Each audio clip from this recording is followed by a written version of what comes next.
구매를 하게 되면은 내 땅이니까 내가 팔지만 않으면, 농지를 정리하지만 않으면은 그 땅은 뭐 누가 비켜라 마라 할 소리가 없겠죠.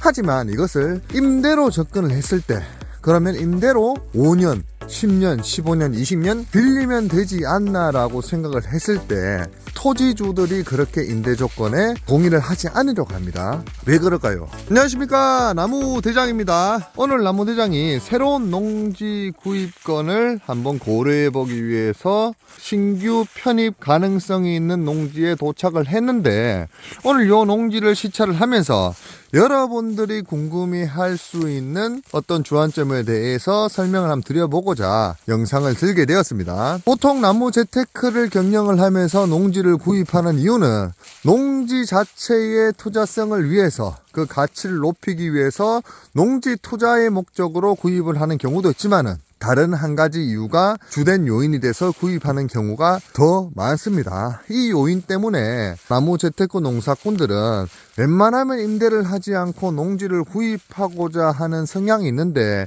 이 문제가 들으면 쉽지만은 해결하기에는 상당히 난해한 그런 문제점들이 좀 많습니다. 이 문제는 무엇일까요? 왜 나무재테크 농사꾼들은 이 문제를 해결하지 못해서 농지를 구입하려고 애를 쓰는 것일까?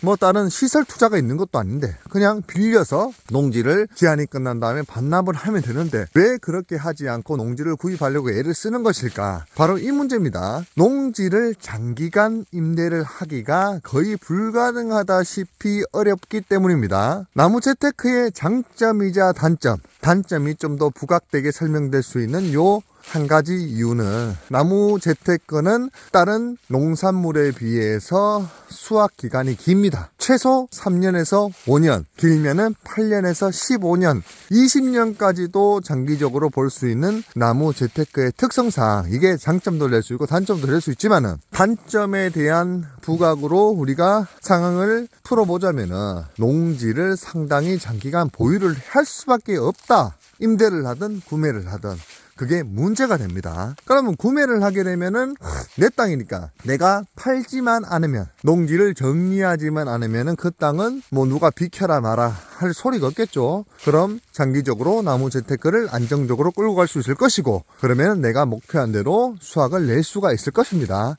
하지만 이것을 임대로 접근을 했을 때, 그러면 임대로 5년, 10년, 15년, 20년 빌리면 되지 않나라고 생각을 했을 때 토지주들이 그렇게 임대 조건에 동의를 하지 않으려고 합니다. 왜 그럴까요? 우리나라에 그 많은 농지가 있고 지금 농사 자체가 고령화되고 돈이 되지 않는다는 인식이 많기 때문에 젊은 사람들이 농사에 뛰어들지가 않죠. 뛰어드는 인구가 상당히 적습니다. 그렇기 때문에 농사는 조금 더 효율적이지 못해지고 비용적으로 인건비도 맞아떨어지지 않는 실정이고, 그리고 고령화로 인해서 농사를 손 놓고 포기를 하는 그런 휴경 농지들도 발생을 많이 하고 있습니다. 그러면 이런 휴경 농지를 나무대장 같은 나무 재테크 농사꾼에게 그럼 10년씩, 뭐 15년씩, 하물며 8년이라도 이렇게 장기로 임대를 해주면 되지 않냐?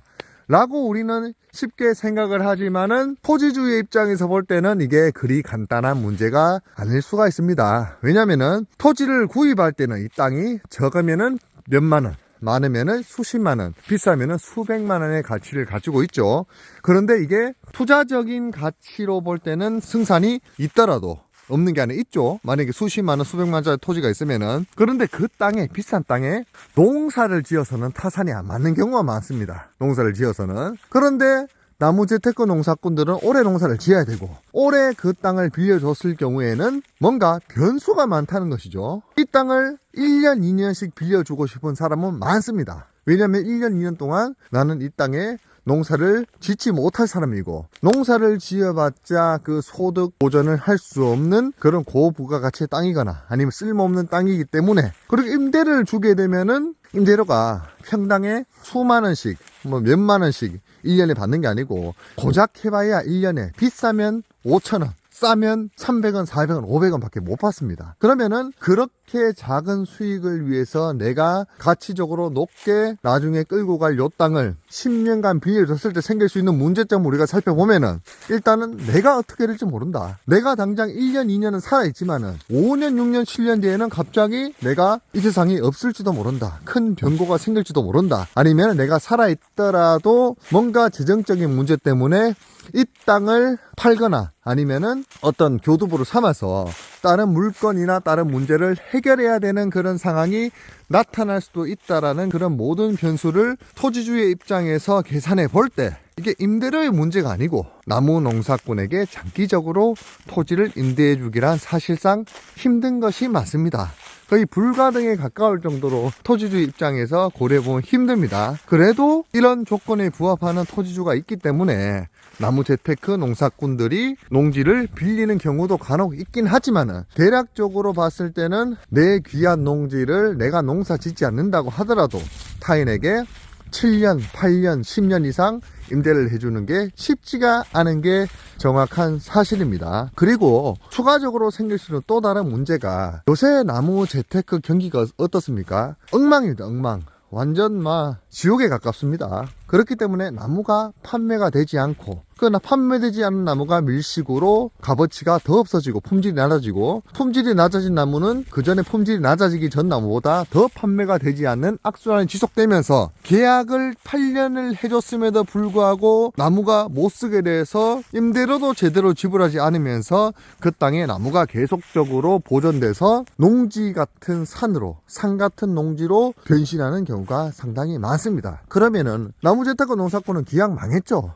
그러니까 나몰라라 합니다. 토지주 입장에서는 내 땅이 비어져 있으면은 다른 분에게 임대를 주거나 농지를 팔 수가 있는데 나무재테크 농사꾼의 악행으로 인해서 그게 부득이한 악행이든 아니면 고의에 의한 악행이든 어떻게든 피해를 토지주에게 준 것이 아닙니까? 그렇게 되면서 토지의 가액이 많이 낮아지거나 정리하는 비용이 필요하니까 판매가 되지 않거나 아니면은 다른 분에게 임대가 되지 않아서 불상사를 겪는 일들이 요즘 많습니다. 경기가 좋지 않기 때문에 그렇기 때문에 나무재테크를 경영하는 농장주에게 장기적으로 임대를 주려는 경우가 많이 없더라. 요새 안 좋은 사례들이 많이 나타날 수 있는 그런 시기이기 때문에 그렇기 때문에 나무재테크에 종사하는 농장주들은 웬만하면은 토지를 임대를 하지 않고 구매하는 것을 최우선 목표로 잡아서 열심히 자본을 축적하고 이렇게 나무대장처럼 오늘 이렇게 싼 농지라도 조건에 부합하지 않나 꾸준히 시찰을 하는 것이겠죠. 참 이게 나무재테크 조건에 맞는 장기 농지를 임대하는 게 생각보다 쉽지가 않습니다. 종합해보면은 토지주가 나무재테크 요건에 맞는 장기 임대를 줄 만큼 넉넉한 형편이거나 아니면은 아주 나이가 젊어서 내가 임대하고자 하는 기한보다 더 큰 기한으로 땅을 가지고 있어야만 하는 장기적 플랜이 있으신 분이거나 아니면은 문중땅은 소유가 공동소유죠. 그 문중의 소유고 어차피 경영을 해야 되고 누군가 장기 임대를 해야 되지 팔아먹을 땅이 아니기 때문에 장기적으로 어차피 임대를 해줘야 되는 그런 문중땅 같은 경우에는 나무재테크에 적합한 농지가 될 수가 있다. 다만 그 나무재테크를 시행하는 농장주가 브랜드성이 있고 진실성이 있고 속이지 않고 제대로 나무재테크를 경영하면서 그 땅의 보존 가치를 지켜줄 수 있는 그런 사람이라는 게 입증이 됐을 때는 충분히 나무재테크로 장기 임차가 가능한 그런 땅을 우리가 빌릴 가능성이 높아지겠죠. 대장 이야기를 들어보니까 어떻습니까? 나무재테크 한번 배워보고 나무로 농사를 한번 지어보려고 했는데 참 5년 이상 7년 이상 장기로 땅을 임대하는 게 쉽지는 않구나 그렇게 생각을 하실 겁니다. 그렇기 때문에 우리가 이렇게 나무재테크를 위해서 약간 가성비가 좋은 농지를 조금이라도 헐값에 구입해 보고자 열심히 농장을 시찰하는 것 아니겠습니까? 그런데 대장이 누차 말씀드리지만은 나무재테크에 적합한 농지를 구입하는 것보다 나중에 토지 지가 상승률이 높은 농지를 구입을 해서 나무재테크는 최소한의 면적으로 줄이고 토지 지가 상승률이 높은 장기적 전망으로 돈을 많이 벌 수 있는 방향으로 투자를 하는 게 맞다. 나무대장은 그렇게 누차 생각을 하고 강조를 드리고 있습니다. 오늘 나무대장이 한번 요 값싸게 나온 농지를 살펴보면서 왜 나무 재테크에 필요한 농지가 장기 임차가 어려운지에 대해 한번 이야기해보는 시간을 가지면서 오늘 영상을 마무리해 보도록 하겠습니다. 날씨가 많이 춥습니다. 와, 나무대장도 지금 영상 찍는다고 한 30분 40분 이상 밖에 나와 있으니까 입도 얼고 손도 얼고 얼얼하네요. 감기 조심하시고 요새 유행성 독감이 정말 독하다고 하던데 막 장난 아니라고 합니다. 전국적으로 아니면은 전 세계적으로 지금 일본에서 난리라고 하던데 아무쪼록 구독자분들 많은 분들 우리나라 국민들 지금 경기가 안 좋은 만큼 몸 건강 관리에 최선을 다하셔서 다가온 2025년도 새롭게 건강하게 밝게 행복하게 맞이하시길 기원하겠습니다. 이상 나무대장이었습니다. 구독과 좋아요, 알림 설정은 나무대장에게 큰 힘이 됩니다. 나무 농사의 모든 것 나무대장.